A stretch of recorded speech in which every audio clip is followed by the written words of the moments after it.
c'est injuste, c'est pas possible. Est-ce que toi aussi, quand tu entends un fait d'injustice, quand tu sens l'injustice envers toi, quand tu vois l'injustice dans le monde autour de toi, en ce qui concerne les personnes que tu connais ou peut-être même des inconnus, il y a une colère qui gronde, tu as envie de réagir, d'agir et tu as beaucoup d'émotions qui se lèvent, une sorte de vague émotionnelle. La plupart des zèbres ont cette sensibilité à l'injustice, ça fait partie de leur package. Je te cache pas que dans mon podcast Os Zébrés, quand je fais des interviews avec les zèbres entreprenantes, les personnes solaires la plupart du temps et inspirantes, si je leur pose la question « qu'est-ce que te met en colère ?», elles vont la plupart du temps me parler de l'injustice. Et dans cette petite vidéo, j'ai envie d'explorer la dualité de cette sensibilité à l'injustice, parce que d'une part, ça peut être un formidable moteur d'action, et d'autre part, ça peut être vraiment un frein. Comment gérer cette sensibilité à l'injustice? Comment plutôt l'apprivoiser pour que ça ne soit que moteur? Je sais ce que je vais te partager dans cette vidéo. D'ailleurs, si tu ne me connais pas, je m'appelle Veselina Malum et sur ma chaîne, tu trouveras déjà énormément de vidéos qui te permettent d'explorer ton package de zébritude et ta sensibilité, qui te permettent de trouver des solutions pour sortir de ton mental et passer à l'action de la manière juste sans t'épuiser. Abonne-toi à ma chaîne. Et la première chose que j'ai envie d'explorer dans cette vidéo, c'est pourquoi les zèbres et les personnes hautement sensibles sont si sensibles à l'injustice. Et moi, je donnerai 3 éléments. La première chose, c'est leur besoin de sens, les valeurs élevées. Ce sont des idéalistes. Et ils rêvent d'un monde meilleur, d'un monde où l'amour règne, où tout se passe de manière logique et sensée. La plupart du temps, l'injustice, c'est contraire évidemment à leurs valeurs et c'est contraire au sens, juste au déroulement normal tel qu'ils le voient dans le monde. Deuxième élément, c'est l'empathie. Tu es extrêmement empathique et sensible aux problèmes, aux difficultés, aux impuissances et aux émotions d'autrui. Donc quand tu vois, quand tu entends des faits injustes, quand tu vois que les personnes souffrent, ça peut être des personnes, ça peut être d'ailleurs les animaux par exemple aussi, souffrent autour de toi, tu ressens leur souffrance. Et enfin, la troisième chose, c'est la capacité des zèbres à résoudre le problème. En fait, quand il y a un fait d'injustice, ils savent pertinemment comment on pourrait résoudre pour qu'il n'y ait pas d'injustice. C'est ainsi que cette sensibilité à l'injustice devient un moteur. Parce que ça les aide, les zèbres, de trouver le sens à leur vie.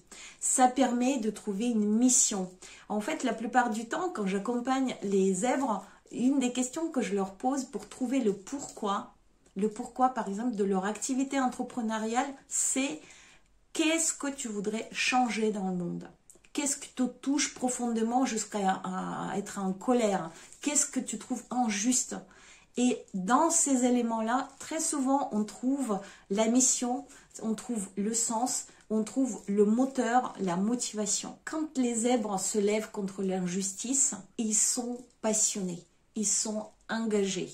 Ils sont créatifs et créatives. Ils peuvent inventer une multitude de projets inspirants, des projets qui ont vraiment beaucoup de sens pour combattre cette injustice. Ça peut prendre tout un tas de différentes formes, tout un tas de différents formats, souvent associatifs, lanceurs d'alerte. D'ailleurs, les zèbres sont des formidables lanceurs d'alerte. Et parmi les lanceurs d'alerte, il y a énormément de zèbres et de personnes hautement sensibles, comme tu comprends.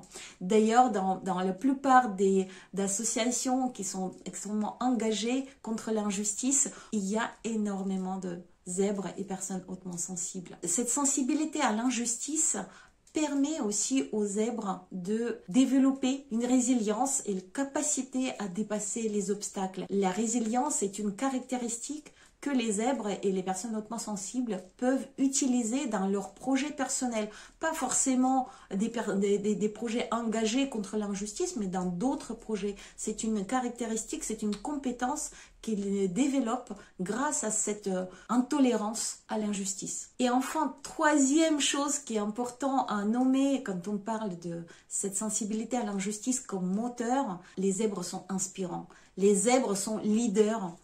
J'ai déjà dit, j'ai parlé de lanceurs d'alerte. Effectivement, les zèbres amènent les autres pour combattre l'injustice. Les zèbres construisent le monde meilleur tous les jours grâce à leurs projets, grâce à leur entreprise, grâce à leur initiative, quelle qu'elle soit. Ça peut être des initiatives solidaires, initiatives civiques. Tout un tas de domaines sont ouverts à ces missions-là. Je te propose maintenant d'explorer le second versant de cette sensibilité à l'injustice.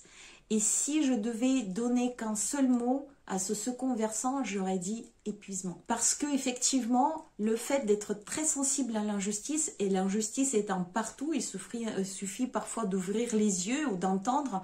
On sait que les zèbres sont extrêmement sensibles, elles entendent et voient les détails, donc ils perçoivent l'injustice partout.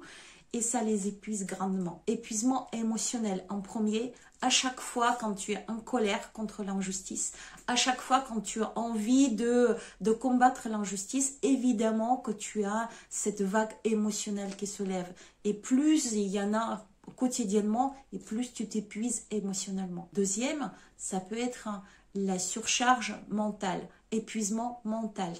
Tu tiens dans ta tête tous les cas et peut-être aussi des solutions. Tu rumines. C'est aussi le sentiment d'impuissance. Et je dirais que c'est aussi un frein.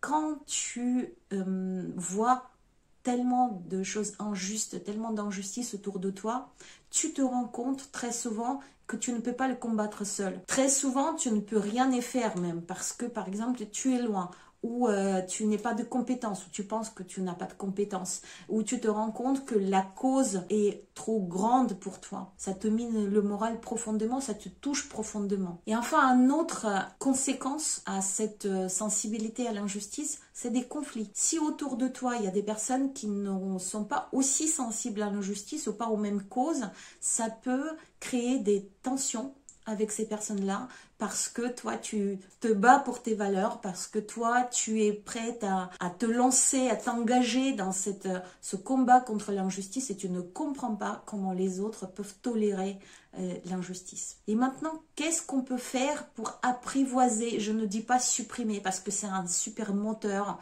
mais apprivoiser cette sensibilité à l'injustice? Qu'est-ce qu'on peut faire pour que notre sensibilité à l'injustice ne nous sert que de moteur? Et la première chose que je te conseille, c'est ce que moi je fais personnellement, et je peux te dire que j'arrive plutôt bien de ne pas être en colère à chaque fois quand je ressens de l'injustice. C'est de choisir ses combats. Choisir les situations, choisir les moments où notre aide peut être la plus précieuse. Choisir les endroits où apporter notre aide, apporter nos efforts par rapport à notre valeur ajoutée.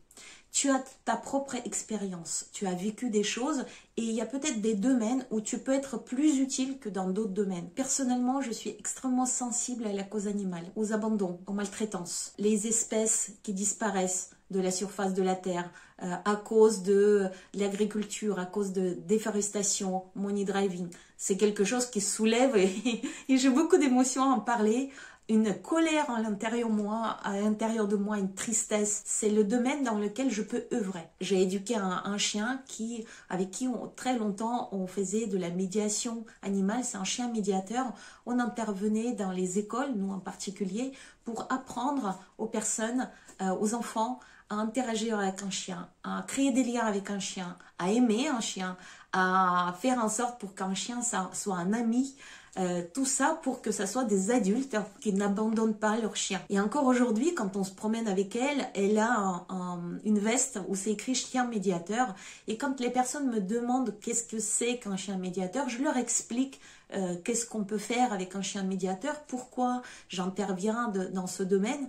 Et très souvent, en promenade, j'aide par exemple des familles qui ont des enfants qui sont peureux, ou même des adultes qui ont parfois peur des chiens. J'aide à instaurer ce lien avec l'animal grâce à ma chienne.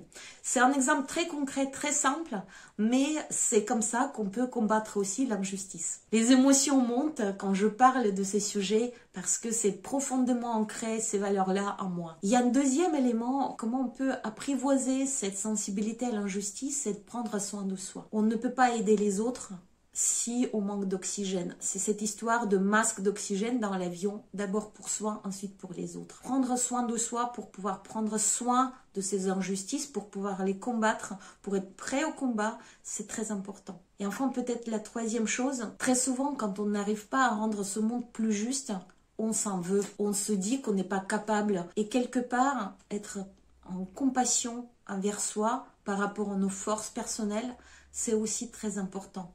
Non, le critique intérieur ne doit pas se réveiller. On est sensible à l'injustice et on fait ce qu'on peut. Je fais ce que je peux. Je fais ce qui est dans mon pouvoir. Je fais le maximum possible. C'est déjà énorme. Voilà une petite vidéo sur un sujet qui me tient particulièrement à cœur. Il est possible d'agir contre l'injustice sans s'épuiser et je pense que ça peut être notre objectif en tant que zèbre.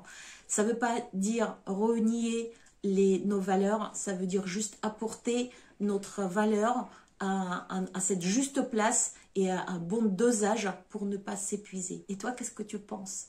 Quelles sont pour toi les causes qui te mettent en colère? Quelles sont les injustices contre lesquelles tu as envie de te lever? Partagez dans les commentaires. Peut-être que cette vidéo pourrait permettre à d'autres personnes de te comprendre mieux. Je te dis à très très bientôt.